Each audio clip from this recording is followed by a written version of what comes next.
2021년 벼락거지가 될까봐 불안했던 사람들이 대출을 끌어모아 아파트를 샀던 그 시절, 다들 이제 집값은 무조건 오른다 라고 믿었죠. 그런데 지금 와보니 그게 꼭 정답은 아니었던 것 같아요. 대출받아 집 산 영끌족들, 지금은 한숨만 깊어지고 있습니다. 왜냐고요? 한마디로 고금리라는 폭탄 때문입니다. 오늘은 이 이야기를 재미있게, 수진스럽게 풀어볼게요. 자, 먼저 현재 상황부터 볼까요? 지난해 경매로 넘어간 부동산 건수가 무려 13만 9,847건이었대요. 2013년 이후 11년 만에 최고치랍니다. 서울 아파트만 해도 경매 진행 건수가 2년 만에 4배나 늘었다고 하니 이게 얼마나 심각한 상황인지 감이 오시죠? 영끌족들이 집을 사기 위해 빚을 냈던 게 이제는 발목을 잡고 있는 거예요. 2021년엔 기준금리가 1%대라 대출받아도 이자 부담이 크지 않았어요. 그런데 2023년부터 금리가 3.5%로 오르면서 이자 폭탄이 떨어졌죠. 예를 들어볼까요? 월급에서 대출 이자로 빠져나가는 금액이 2배 이상 늘어나니 버틸 재간이 없는 겁니다. 설상가상으로 집값은 떨어지고 시장은 얼어붙었고 팔고 싶어도 팔리지 않으니 결국 버티다 못해 경매로 내몰리는 분들이 늘고 있어요. 경매가 늘어나면서 시장에 물건은 넘쳐납니다. 하지만 매수자들은 조심스러운 상황이에요.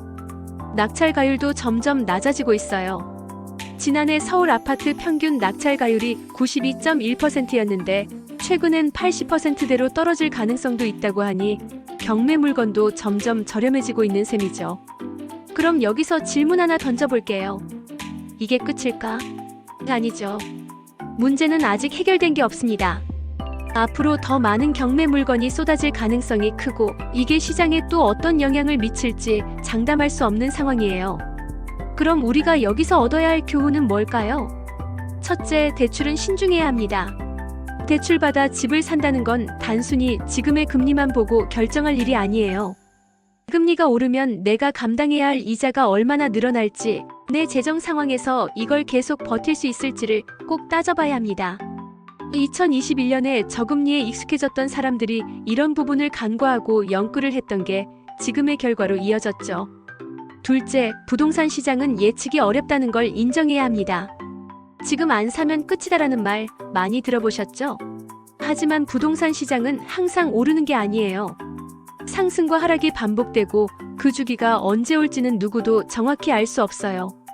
그러니 조급해하지 말고 내 상황에 맞게 장기적인 관점에서 신중하게 판단해야 합니다.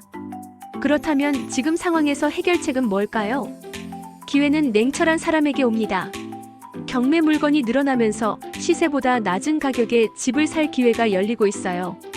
하지만 무작정 뛰어들지 말고 철저히 조사하고 공부한 뒤에 움직이세요.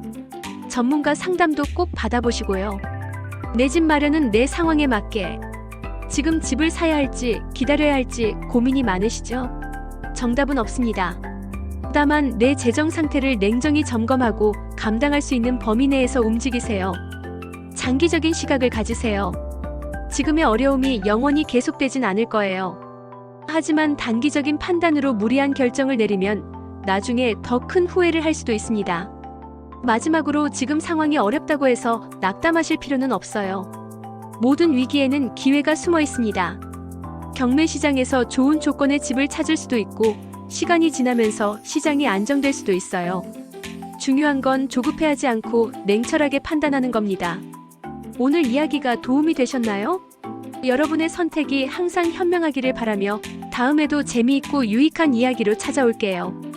구독, 좋아요, 알림 설정은 잊지 말고 꼭 눌러주세요.